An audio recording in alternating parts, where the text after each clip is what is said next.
Also das ist das Set von Dschihad. Herzlich willkommen. Hier steht die Kamera und blickt 360 Grad herum.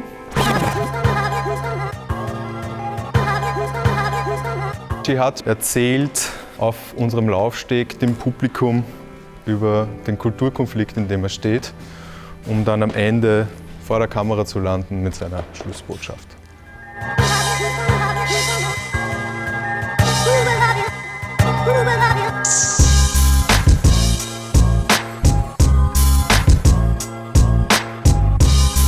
Spannend ist an We Are, dass momentan so eine Gründerzeit, so eine Experimentierzeit ist, wo ganz viele Leute einfach ausprobieren, was man mit diesem neuen Medium machen kann. Und es gibt so dieses Toolkit, wie man damit jetzt richtigerweise Geschichten erzählt, gibt es noch nicht, sondern man probiert es einfach aus.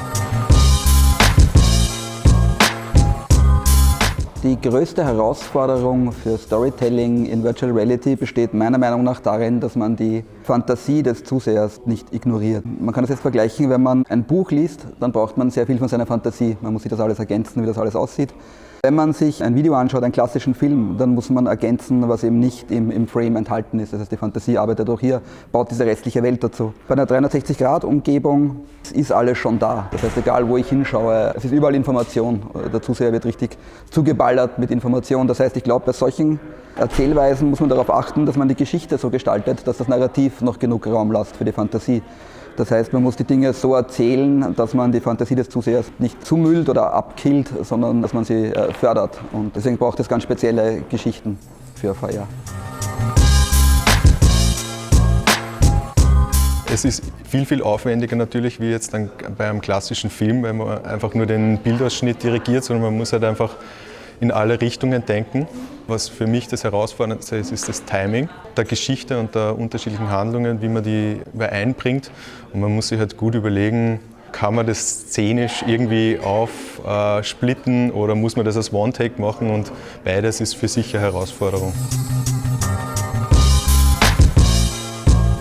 Am Set ist es eben so, dadurch, dass die gesamte Sphere, also die gesamte Umgebung aufgenommen wird, die um die Kamera passiert, muss man natürlich alles um die Kamera herum inszenieren und kann nicht eben nur einen kleinen Ausschnitt, den man dann im Endeffekt dann auch sieht, bedenken, sondern man muss eben alles rundherum bedenken. Angefangen vom, wie inszeniert man die Schauspieler rund um die Kamera, die Story, bis hin zum Licht und den Gegebenheiten des Raums. Es gibt sehr viele technische Lösungen, wie man 360-Grad-Projekte und Videos umsetzen kann. Es gibt aber nur sehr wenige wirklich professionelle Lösungen. Und die beste und professionellste Lösung ist auf jeden Fall die Nokia Oso, mit der wir eben auch das Projekt Escape Velocity machen. Es gibt professionelle Lösungen aus Kamera-Rigs, die im Endeffekt dann schon ein sehr gutes Bild liefern, aber die Nokia Oso schafft, ein stereoskopisches Bild zu liefern, das im Endeffekt die Realität am besten abbilden kann, würde man sagen.